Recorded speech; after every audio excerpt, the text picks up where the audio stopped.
Merci de rester fidèle au programme d'Africa 7, la chaîne panafricaine. Bienvenue dans votre émission Enjeu, l'émission qui vous permet de comprendre les questions en jeu, et ce n'est pas un jeu de mots. Pour ce numéro de votre émission Enjeu, nous parlerons de la participation controversée du président Macky Sall à la marche de Paris contre l'attaque de Charlie Hebdo. Nous reviendrons également sur le traitement de Karim Wade qui a été traîné manu militari à la barre, mais aussi de l'élection d'Aliou Sall à la tête de l'Association des maires du Sénégal qui consacre, selon certains, la mainmise des salles sur l'État. Pour parler de tout cela, nous recevons sur ce plateau Mamadou Diop Decroix, secrétaire général d'Ande Diouf et coordonnateur du Front patriotique pour la défense de la République. Bienvenue. Bienvenue, merci beaucoup. Et Pape Biram Touré, vice-président du groupe parlementaire Benno Bokk Yakaar. Bonjour, merci. Pape Biram Touré, que nous remercions beaucoup, parce qu'il y a beaucoup de leaders qu'on a contactés pour participer à cette émission. Ils ont trouvé des excuses pour ne pas venir. Ben, nous vous félicitons d'avoir accepté notre invitation. Merci, certainement ils ont été empêchés. Oui, ils sont excusés. Nous allons d'abord parler de la participation du président Macky Sall, comme je l'ai dit tantôt, à la marche de Paris contre l'attaque de Charlie Hebdo. Mamadou Diop Decroix, selon vous, le chef de l'État du Sénégal devait-il participer à cette manifestation? Merci beaucoup. Diouf, je commencerai d'abord par évidemment vous remercier de m'avoir invité sur ce plateau. Je voudrais également saluer mon collègue Pape Biram, saluer vos téléspectateurs, hommes et femmes. Concernant ce dossier extrêmement brûlant de Charlie Hebdo, je commencerai d'abord par féliciter l'ensemble des autorités religieuses du Sénégal qui ont pris cette question très au sérieux depuis le départ. Et nous avons constaté, pour nous en réjouir, que depuis cet événement, tous les jours que Dieu fait, les musulmans du Sénégal, les croyants, en général, je reviendrai sur cette question, parce que les chrétiens aussi sont concernés, mais tous les croyants du Sénégal se mobilisent, font des manifestations de rue pour dénoncer effectivement ce qui constitue une offense gravissime contre la religion musulmane. Et Charlie Hebdo est un habitué des faits. On m'a signalé tout à l'heure, j'ai d'ailleurs pas voulu regarder moi ces images, je ne les regarde pas en général. Ils ont attaqué la Vierge Marie, ils ont attaqué Jésus. Est-ce que ce n'est pas par souci d'équilibrer? Depuis de tout temps. Ils le font de tout temps. Ils l'avaient déjà ils fait. Ne l'ont pas fait. L'occurrence avec la caricature du prophète Mohamed, ça peut porter à confusion. En réalité, c'est une posture idéologique, je dirais tout simplement, de Charlie Hebdo, et une option, un choix, qui a des relents assez profonds au demeurant. La problématique du gain entre en jeu aussi dans cette stratégie globale. Mais enfin, pour revenir à ce sujet, ce que je constate, c'est que tous les Sénégalais, tous les croyants, même les non-croyants, se sont mobilisés comme un seul homme pour dénoncer véritablement cette offense. Ma question est, est-ce que le président Macky Sall vous avez devait dit, participer je reviens, à cette manifestation? Voilà, c'est pour revenir au président Macky Sall. Vous savez que dans notre code pénal, à l'article, je cherchais l'article 254 du code pénal sénégalais, il est prévu des peines de prison pour offense au chef de l'État. Si vous dites des choses que le président considère comme non convenables, vous êtes passible d'une peine de prison jusqu'à 2 ans et d'une amende jusqu'à 2 millions. Notre prophète, le prophète Mohammed a été offensé. Et pendant des années, on n'a pas entendu le pouvoir ni le président Macky Sall lui-même en faire état. Maintenant, des gens... C'est depuis 2006. Oui, mais non, bien avant, mes enfants. Bon, Bien avant, c'est une pratique. Charlie Hebdo, c'est depuis 1900, je ne sais pas combien, dans les années 70. Harakiri, etc., Voilà, etc., donc je ne veux pas remonter l'histoire. Donc c'est constant. Alors, maintenant qu'ils ont été, disons, un groupe armé est entré là-bas, a descendu certains d'entre eux, tout le monde a, enfin, en tout cas, beaucoup de gens ont dénoncé et condamné l'acte.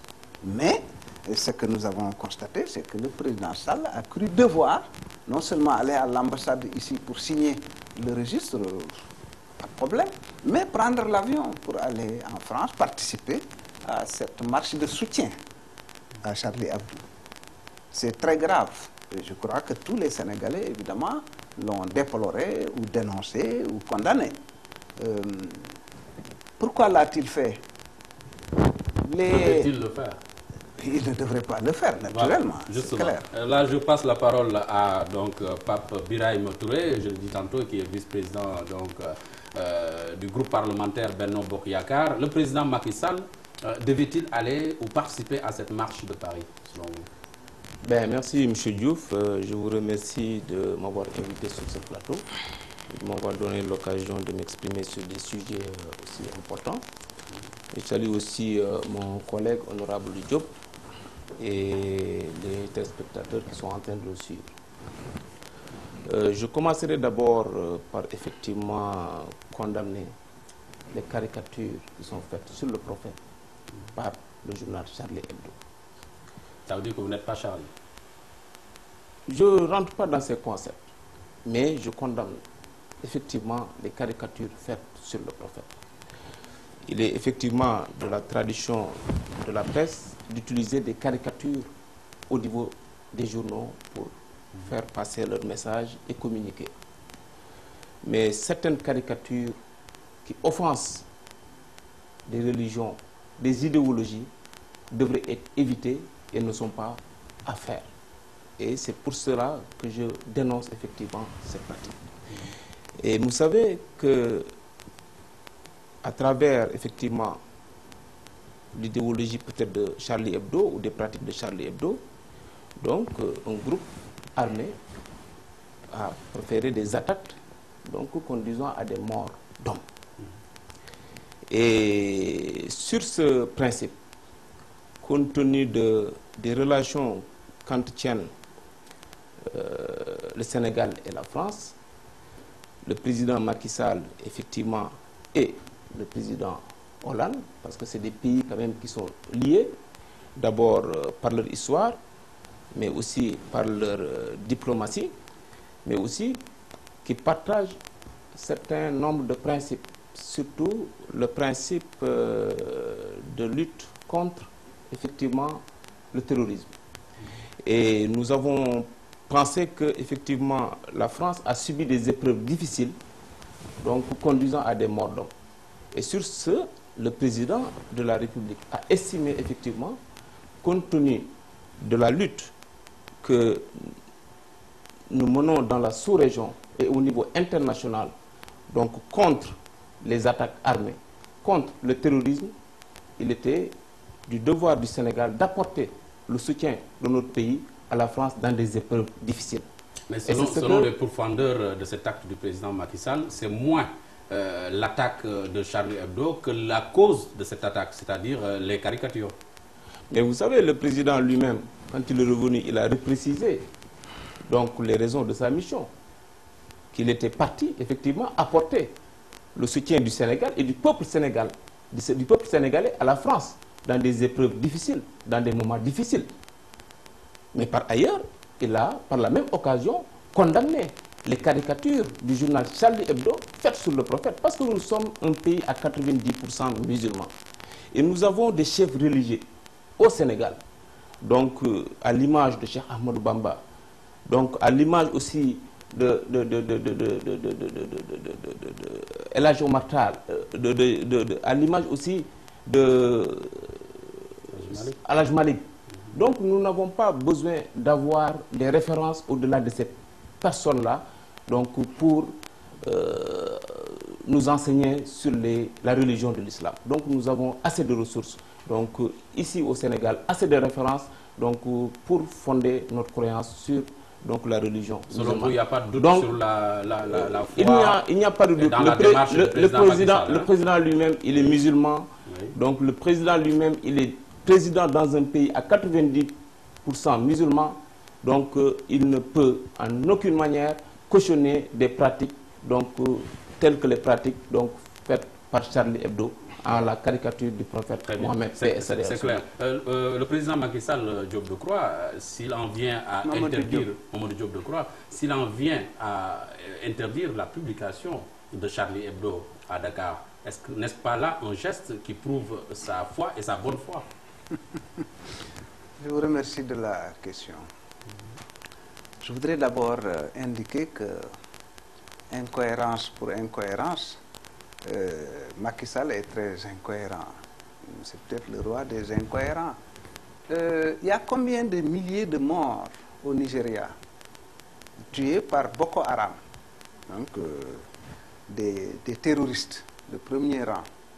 Est-ce qu'il a rendu visite à son collègue Goodluck Jonathan pour dénoncer ces massacres, pour exprimer le soutien et la solidarité du peuple sénégalais au peuple nigérian et pour proposer, en tant que chef d'État, aux leaders de la sous-région, les 16 pays de la CEDEAO, des mesures à prendre pour combattre Boko Haram? On ne l'a jamais vu. Le Sénégal a au moins, je le rappelle, envoyé des soldats au Mali.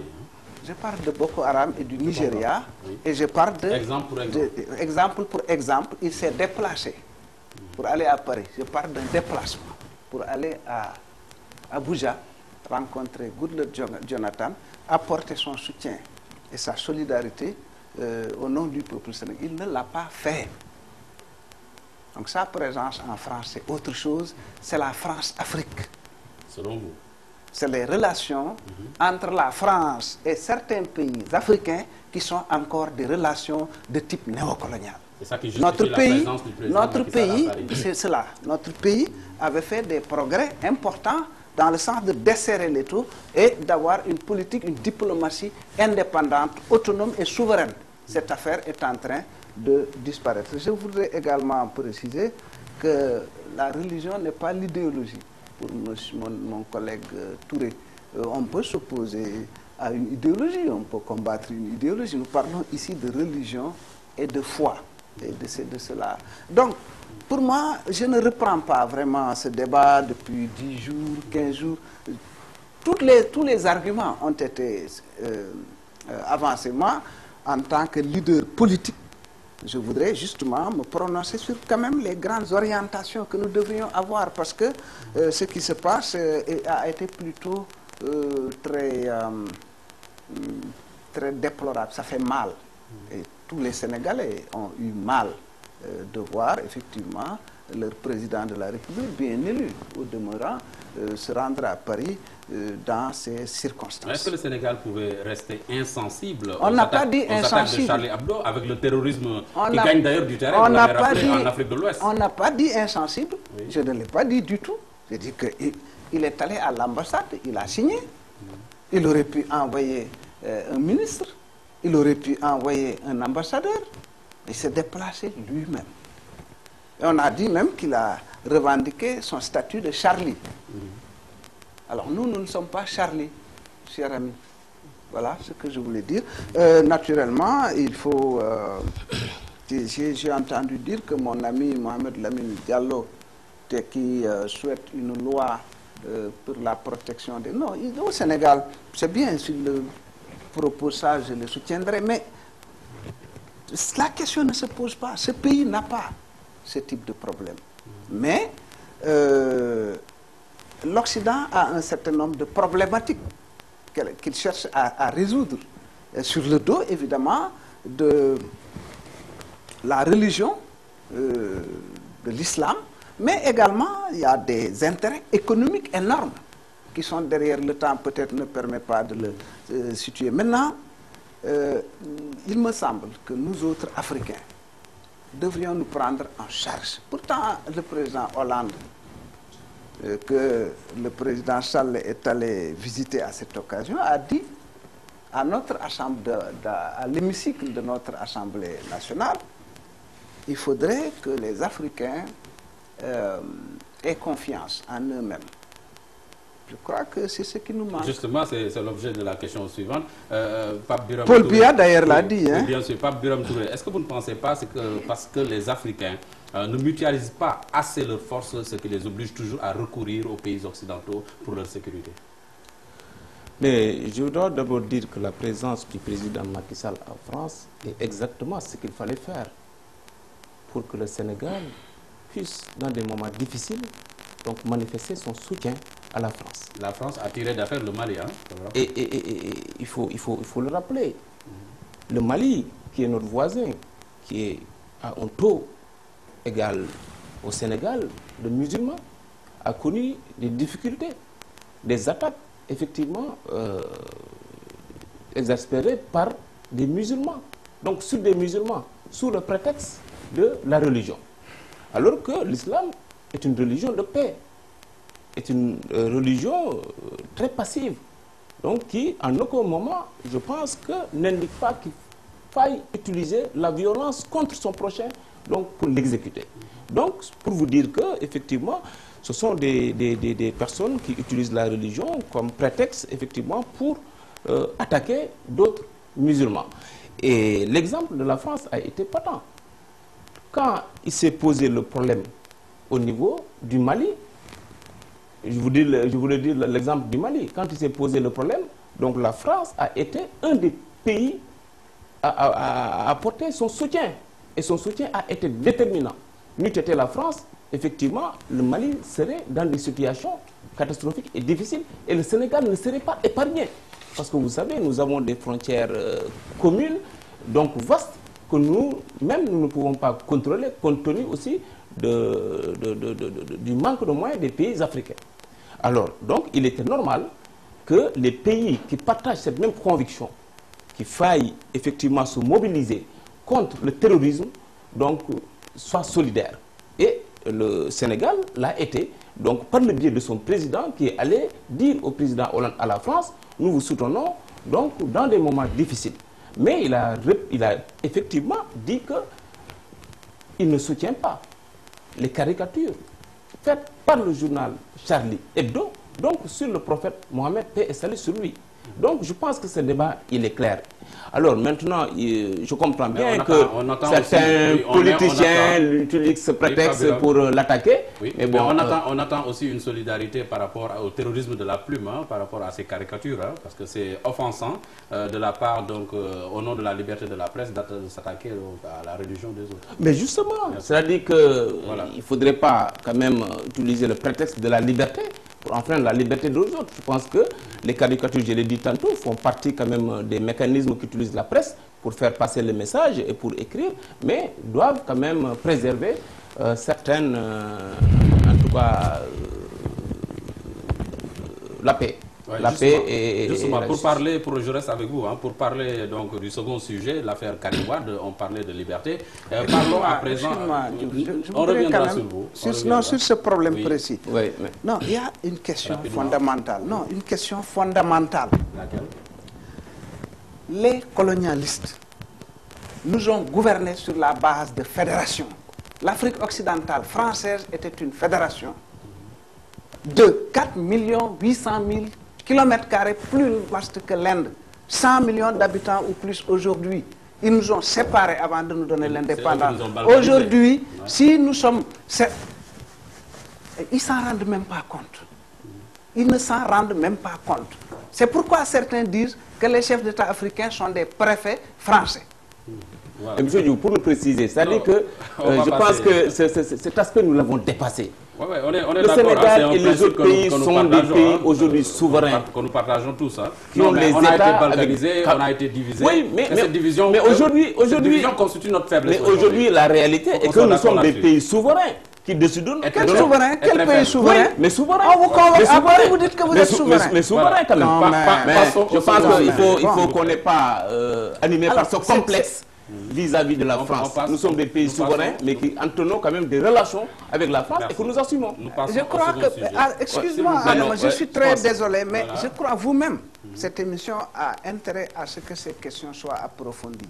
Il dit, on est allé en France pour garantir notre sécurité. J'ai pas dit ça. C'est la France qui est allée garantir la sécurité du Mali. J'ai pas dit ça. Qu'est-ce que vous avez dit? J'ai dit que nous sommes allés en France pour apporter le soutien du Sénégal à la France dans des périodes d'épreuves difficiles que la France vivait. Bon, et c'est ça que je dis. Je reviens. Oui, rapidement. Il confie notre sécurité à la France. Non, j'ai pas dit ça. Non, laissez-moi parler.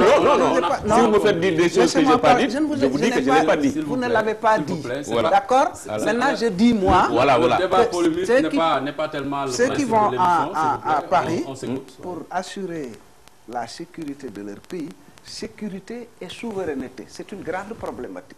Je ne peux pas assurer votre sécurité et vous dites que vous êtes souverain. Non, celui qui paye commande. C'est la raison pour laquelle aujourd'hui, si nous voulons assurer notre sécurité et notre dignité et notre souveraineté, nous devons nous entendre entre pays africains. C'est pour ça que je parlais tout à l'heure d'un voyage à Abuja pour porter soutien, assistance et solidarité à Goodluck Jonathan. La cause est entendue. Parlons à présent de l'affaire Karim Wade, comme je l'ai annoncé tantôt. Il se plaint d'avoir été battu, menotté et traîné manu militari à la barre. À défaut de la force des arguments, n'assistons pas à l'argument de la force, selon vous? Non, je pense que, vous savez, c'est un procès aujourd'hui qui est en train d'être déroulé. Vous savez, Karim, par la Cour d'enrichissement et de répression et d'enrichissement illicite. Et je dis souvent que les bases d'appréciation, le temps de la justice, ne sont pas les mêmes que celles des citoyens ordinaires, lambda, celles des députés, celle des journalistes. Là, nous parlons d'un citoyen qui a été violenté. C'est des évaluations ou des estimations ou des procès qui sont basés sur des documents. Qui a été violenté. Voilà. Ouais. Mais tout est parti, selon la presse, hein, parce que je n'ai pas été au procès, effectivement, que le prévenu n'a pas voulu répondre à la barre. Et que je pense que dans des dispositions, effectivement, le prévenu peut être amené donc pour comparer. D'après ce que je lis, je n'ai pas été là-bas. Mais ce que je peux retenir, c'est qu'aujourd'hui, ce procès a été organisé pour la manifestation de la vérité. Et la défense de toutes les parties est garantie parce que chaque partie aujourd'hui dispose des avocats qui sont présents pendant le procès et donc qui ont accès au dossier et qui défendent. Karim Wade a été exclu. Et qui défendent, oui, mais c'est arrivé à l'occasion de plusieurs procès. Si un avocat... C'est pas courant selon Merci Kaba. Oui, mais si un avocat quand même tient des comportements qui ne sont pas appréciables par le président, donc il a le pouvoir quand même de le ramener à l'ordre. Et si effectivement cet avocat ne respecte pas les consignes qu'ils lui ont données, il est aussi du pouvoir du président de la Cour de l'expulser de la salle. Mais je ne rentre pas dans ces détails, mais c'est dans le principe de la manifestation de la vérité. Et je dis que toutes les parties sont représentées au niveau de ce procès-là et toutes les parties devraient apporter leur concours à la manifestation de la vérité. Moi, je comprendrais mal, effectivement, qu'une partie donc, se retire du procès ou refuse de répondre aux questions. Parce que tout simplement, les Sénégalais aujourd'hui ont besoin de savoir qu'est-ce qui s'est réellement passé sur le dossier et chaque partie devrait apporter son concours donc, pour la manifestation. À mon humble avis, cela n'explique pas la violence. Hein. Monsieur Mamadou Diop Decroix, sur cette affaire, on a assisté donc, à une violence manifeste au sein du tribunal. Qu'en pensez-vous? Merci beaucoup. Je crois qu'évidemment, il faut faire ce qu'on appelle l'étiologie de cette affaire, c'est-à-dire que aller aux origines. Ce n'est pas un procès pour recouvrer des biens, c'est un procès politique pour liquider un adversaire. Macky Sall a dit en 2010 aux États-Unis, je le cite, « J'ai un problème personnel à régler et je vais le régler avec le PDS, point. Après tout ce qu'ils m'ont fait endurer, au-delà du désir de rétablir la vérité et de sauver le Sénégal, je dois solder des comptes. » Fin de citation. le journaliste qui a rapporté ces propos a ajouté ce qui suit. Si l'occasion, on peut penser, sur la base des propos de Macky Sall, si l'occasion lui est donnée, il risque de faire basculer le Sénégal dans des règlements de compte. En 2010, il y a 5 ans de cela. Or, les populations ont besoin d'emplois, de toits, de politiques de santé et d'éducation efficiente et efficace, d'infrastructures et de paix. À l'occasion, Macky, qui tenait à démontrer qu'il n'a pas la citoyenneté américaine, a révélé qu'il a rendu la green card qu'il détenait. Je reviens donc au fait. En arrêtant Karim Wade, on a dit, les journalistes, que le président Abdoulaye Wade a eu à nommer une centaine de ministres, un peu plus. Aujourd'hui, Karim Wade est le seul ancien ministre de Wade à séjourner en prison, et Karim Wade se trouve être le fils de l'ancien président de la République. Et par conséquent, quand Macky Sall dit « je vais régler des comptes », on peut comprendre que la présence, l'emprisonnement aujourd'hui de Karim Wade répond parfaitement à cette... Mais sur la violence. Alors, j'arrive. Maintenant, depuis 2 ans, il est en prison. L'utilisation de la violence d'État contre un détenu, dont on doit par ailleurs assurer la sécurité, révèle 3 défaites.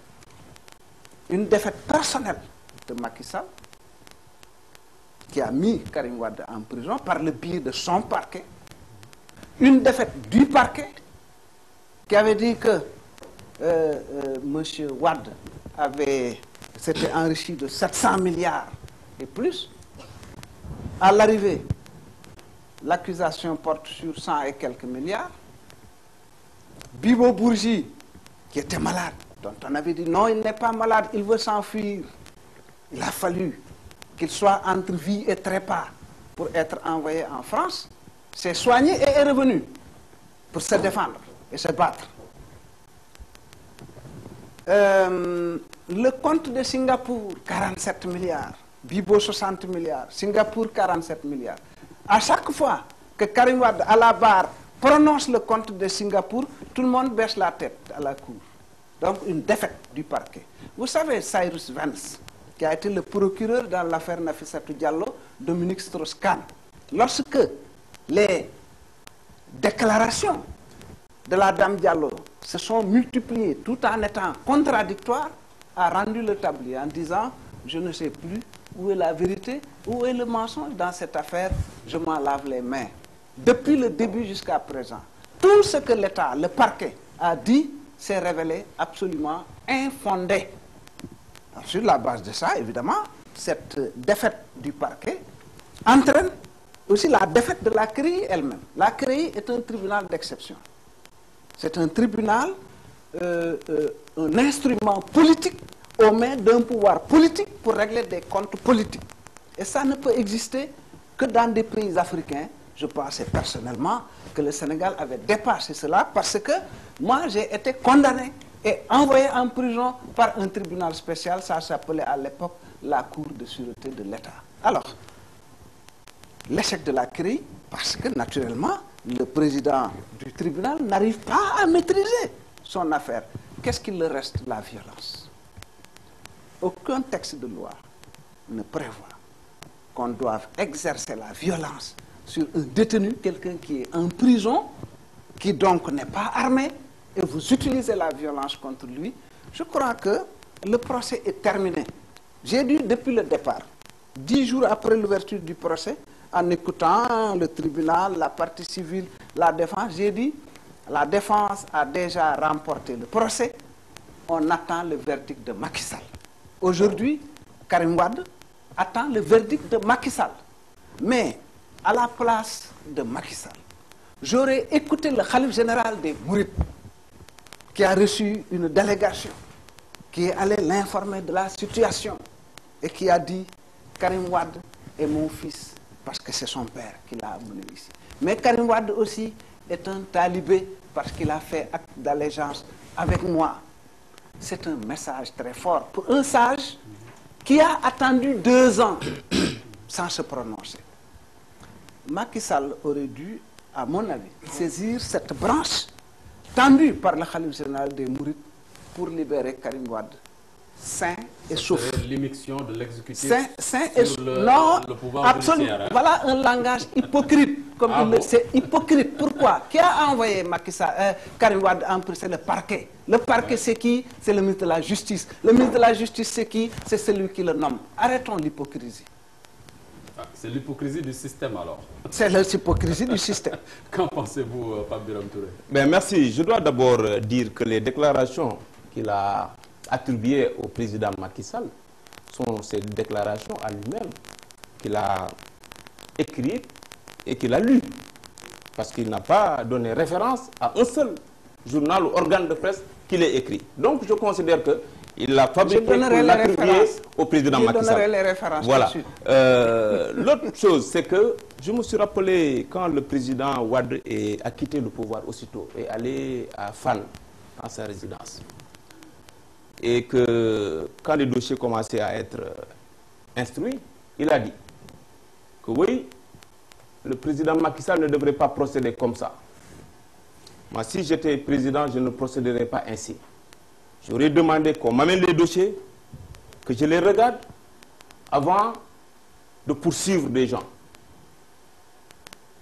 Et je trierai effectivement les dossiers d'une certaine façon qu'il a expliqué.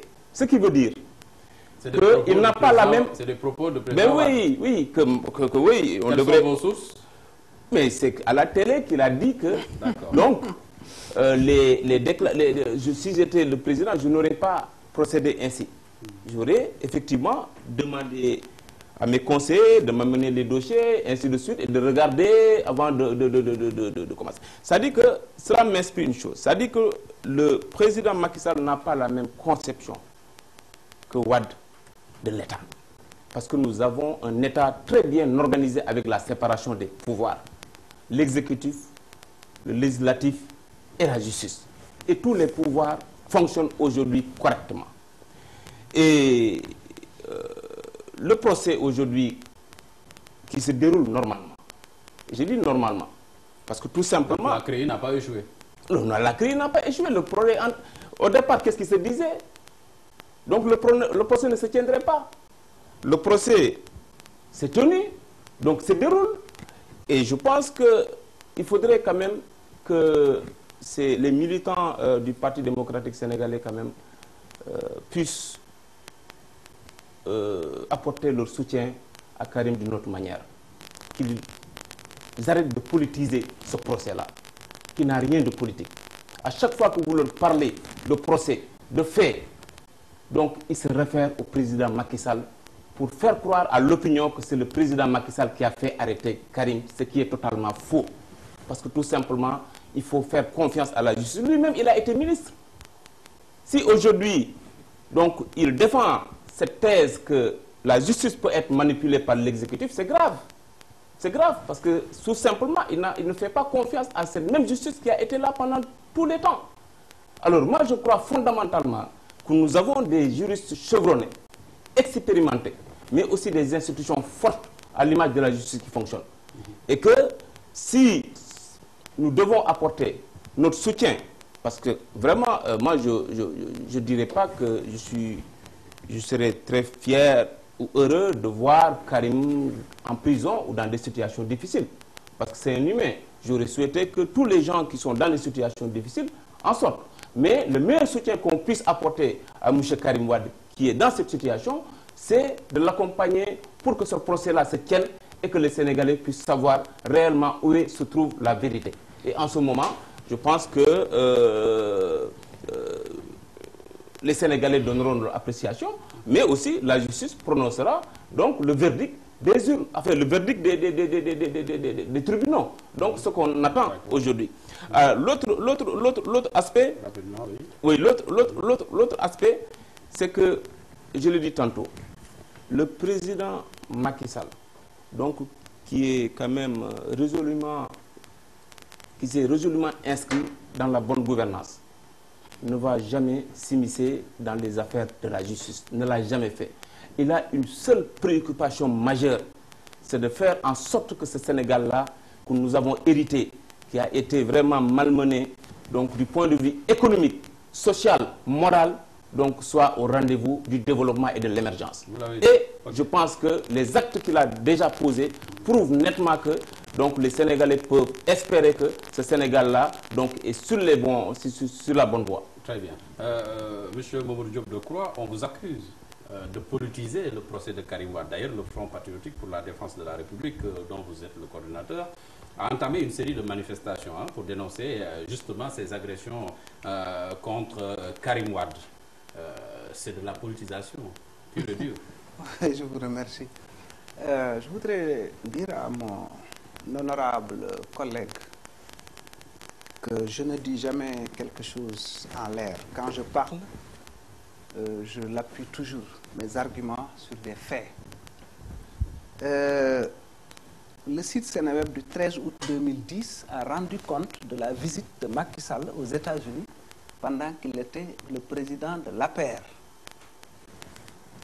Et le titre du site, c'est « J'ai un problème personnel à régler ». Et le site a repris Macky Sall.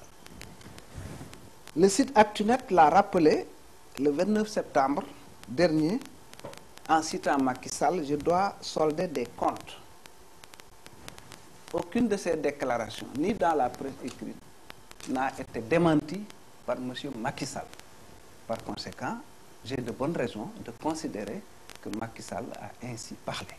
C'est votre opinion, hein? Ensuite, sur la question, je voudrais également indiquer que nos amis devraient arrêter de considérer que Macky Sall descend du ciel et que c'est un nouvel homme politique. Macky Sall a accompagné constamment le président au plus haut sommet de l'État. Et quoi? Il est par conséquent comptable, aussi bien des succès, parce qu'il y en a eu beaucoup, que des échecs, parce qu'il y en a également. C'est ça qui est honnête et c'est ça qui est éthiquement acceptable. Alors, concernant Non, je ne reviens plus. Je crois que, vous savez, dans un débat, quand on donne les arguments, on laisse les Sénégalais juger. J'ai déjà montré que depuis 2010, Macky avait son agenda. Il a arrêté un ministre sur 100 et quelques, qui se trouve être le fils du président de la République sortant. Il règle des comptes personnels et politiques. Alors, de votre manifestation, alors, sur la base de la série de manifestations. Sur la base de cela, à partir du moment où la loi n'est plus respectée, on n'est plus dans le champ de la justice et de la loi maintenant. Nous sommes dans le champ du Mataï. Je suis le plus fort et je vais frapper. Ils n'ont qu'à frapper. Mais ils perdront. Ils tomberont. Vous savez pourquoi? Parce que ce pays, depuis la période de l'esclavage, n'a jamais accepté d'être dominé, d'être piétiné. Le peuple sénégalais ne l'a jamais accepté. Il y a un édit du roi d'Espagne, le professeur Ibo Der Thiam vous le montrera, qui interdisait aux chasseurs d'esclaves de prendre des Sénégalais. Parce que quand vous les mettez dans les bateaux, en haute mer, ils organisent la révolte et vous perdez votre, comment dirais-je, votre cargaison. Comme on dirait, c'est comme quelqu'un qui emporte une cargaison de vaches ou de moutons et qui la perd en pleine mer. À l'époque coloniale également, le Sénégalais n'a jamais accepté. Aujourd'hui, on ne l'acceptera pas. Vous refusez moi, pour les beaux yeux de Karim Wade. à la place. Vous refusez pour Karim Wade. Non, mon cher ami, je crois savoir. Macky Sall, vous me parlez à Mamadou Diop Decroix, je réponds au nom de Mamadou Diop Decroix. Quand Macky Sall a quitté le pouvoir en 2008, on l'a agressé. 2009 ou 10, on l'a agressé à Tamba. J'étais ministre de la République sous Abdoulaye Wade. J'ai dénoncé cette attaque contre Macky Sall. Macky Sall m'a envoyé un SMS pour me remercier. Moi, je marche sur des principes. Aujourd'hui, on frappe Karim Wade, je suis contre et je me battrai. Et la cour de répression de l'armement illicite, qui est un tribunal spécial, je la combattrai jusqu'à sa dissolution. Voilà. Nous abordons le dernier point de cette émission, hein, avec l'élection d'Aliou Sall. Bon, vous reviendrez là-dessus avant de répondre à ma question si vous voulez, mais en 2 secondes. L'élection d'Aliou Sall à la tête de l'Association des maires du Sénégal, quelle appréciation en faites-vous? Parce qu'il y a certains qui dénoncent déjà la mainmise des Sall sur l'État. Oui, mais permettez-moi de préciser rapidement, donc de dire à mon collègue honorable Mamadou Diop que Macky Sall, effectivement, est un Sénégalais comme tous les autres Sénégalais. Il a eu à exercer des fonctions au PDS et il l'a assumé. Et quand il a su qu'effectivement sa place n'était pas là-bas, il est sorti. Il a créé sa voie, donc, et son parti. Il a été contraint de sortir, hein, avant de non, mais il pouvait laisser. Combien de personnes ont été humiliées et par la suite sont restées dans le PDS à courir derrière pour avoir les grâces ou les honneurs encore du président. Mais il a assumé ses responsabilités parce qu'il combattait l'injustice. Et donc, il a assumé, il a créé son parti. Et Dieu a fait qu'il est aujourd'hui le président. Donc, ce qu'il dénonçait pendant qu'il était au PDS, il a les moyens aujourd'hui de les balayer et d'apporter une autre démarche républicaine, ce qu'il est en train de faire. Maintenant, il faudrait qu'on fasse oublier aux Sénégalais donc la gestion qui a été décriée du PDS et qui lui a valu aujourd'hui les sanctions des élections dernières, précédées quand même de la grande mobilisation des Sénégalais. Merci. Alors qu'on laisse le président travailler jusqu'en 2017.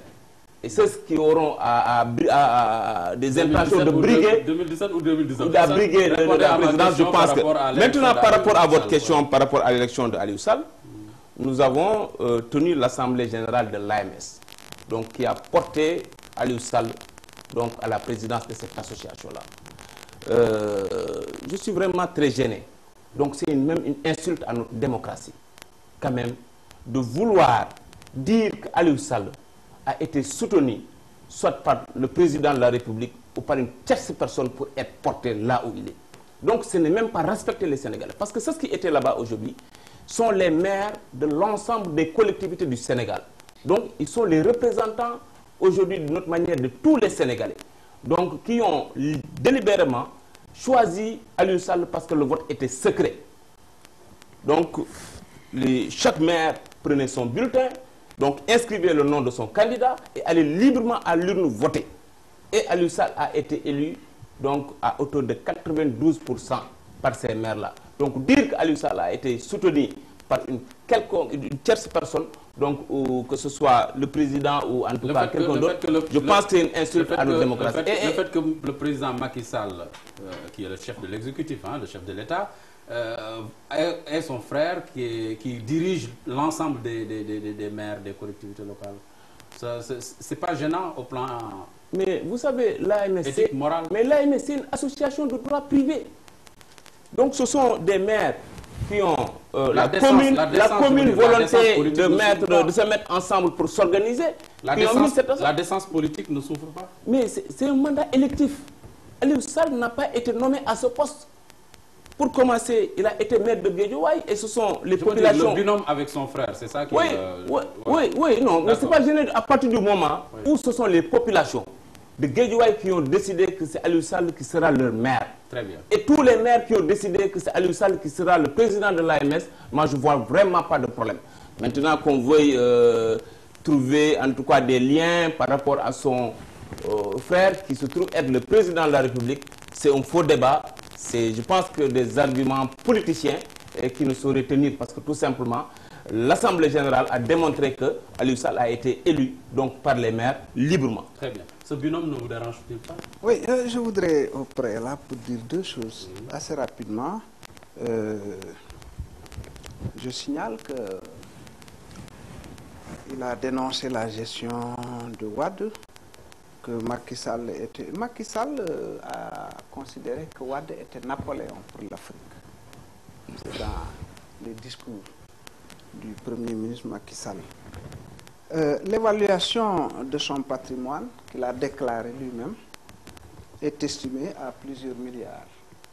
Donc quand on parle de gestion décriée, mon cher ami, pensez aussi à cela. Mais il faut en Il donner faut les de la preuves. mesure. Non, il faut faire des déclarations avec des preuves. Il faut en donner des preuves. Mais les milliards les milliards dont vous dites là, il faut en donner les preuves. Merci. Vous avez lu ça nulle part. Merci. Merci. Alors, je signale que Macky Sall, lui, a dit j'ai ceci et cela. Lorsqu'on l'a estimé, ça fait des milliards. Lui, on ne demande pas de preuves. Il a dit j'ai. L'autre qui est en prison depuis 2 ans, on dit tu as. Maintenant, prouve ça. Franchement, je passe quoi. Okay, sur l'élection d'Aliou Sall. Voilà, alors, c'est l'éthique et la politique. C'est l'éthique et la politique. Aliou Sall, c'est mon petit frère. Il a fait toutes ses humanités à JPADS. Il le répète d'ailleurs fièrement un peu partout. Je le lui reconnais. Mais malheureusement, ça, c'est pas l'esprit agi. C'est pas l'esprit agi. Il aurait dû dire à son frère que non, c'est pas bon. Je peux l'être, mais je n'accepte pas. On peut avoir un autre candidat, moi je peux le soutenir. Sur le plan de la légalité, comme il a dit. Non, mais je ne discute pas de ça. Je ne discute pas de ça. On parle juste de décence. Moi, je discute d'éthique en politique. C'est de cela que nous avons besoin aujourd'hui en Afrique. L'Afrique est en retard par déficit d'éthique sur le champ politique. Depuis 60 ans, depuis 1960, 50 et quelques années, l'Afrique est le continent le plus riche de la planète. Mais c'est le continent le plus attardé de la planète. Pourquoi? Parce qu'on a mis à la tête des chefs d'État, des leaders, des dirigeants qui ne se sont pas comportés comme tels, mais qui se sont comportés comme des laquais. Et c'est ce combat contre les laquais qu'il faut mener aujourd'hui. Voilà. Si vous avez un dernier mot donc, à ajouter, hein, on est au terme de l'émission, Pape Birame Touré. Mais c'est juste pour dire à M. Diop que les milliards qu'il attribue au président Macky Sall sur la base de sa déclaration de patrimoine, donc il faudrait qu'il en donne les preuves. Les preuves sont déjà données. Mais il donne les preuves. Non, le président a fait sa déclaration de patrimoine qu'il a déposée et publiée. Mais jamais ils n'ont vu nulle part où... L'aveu, c'est la mère des preuves. Oui, non, mais non, il n'a jamais avoué qu'il a des milliards. Une déclaration de patrimoine, c'est un aveu. Mais qui n'a pas été estimé à hauteur de milliards. Ah, bon, l'estimation... Non, c'est l'estimation, c'est eux qui en ont fait l'estimation qu'ils veulent. Parce que tout simplement, ils ont pensé que la maison qui a été déclarée à Dakar ou à Fatick coûterait des milliards et ils ont fait une évaluation pour arriver à un chiffre.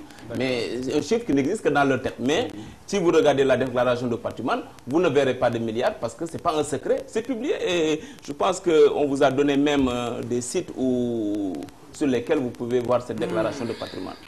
Vous dites au revoir à nos Mais je vous remercie et je dis au revoir aux téléspectateurs et vous dire aussi, vous féliciter parce que ça a été un moment vraiment très riche en débat et ça a permis aux Sénégalais et nous-mêmes de nous exprimer donc, sur des sujets assez importants donc, qui sont les 3 thèmes que nous avons développés ici. Voilà. Je vous remercie. Merci Pape Birame Touré. Je rappelle que vous êtes le vice-président du groupe parlementaire Benno Bokk Yakaar. Nous recevions également Mamadou Diop Decroix, à qui je vais laisser dire un dernier mot en 2 secondes. Merci. Je regrette simplement que, c'est vrai, le sujet était passionnant. On n'a pas pu évoquer le Front social, ou le SAES est en grève, les enseignants, ou au Nord, la presse annonce la famine au Nord, ou etc., etc. Ça ne va pas. Je voudrais terminer, évidemment, en vous remerciant et en félicitant les Lions pour leur brillante victoire à Mongomo et également souhaiter qu'ils ramènent la Coupe d'Afrique des Nations au Sénégal. Merci beaucoup. Et merci Touré. Merci, allez. Merci. C'était donc Mamadou Diop Decroix, secrétaire général de And Jëf et coordonnateur du Front patriotique pour la défense de la République. Messieurs, je vous remercie d'avoir répondu à notre invitation. Mais la prochaine fois, il faut que les patrons acceptent quand même de venir. Il faut qu'ils aient le courage de venir quand même. Je pense que le message est entendu. Hein? Voilà. Chers téléspectateurs, c'est la fin de ce numéro de Enjeu. Nous vous donnons rendez-vous dans 15 jours pour un prochain numéro de votre émission Enjeu. D'ici là, restez fidèles au programme d'Africa 7, la chaîne panafricaine. Au revoir.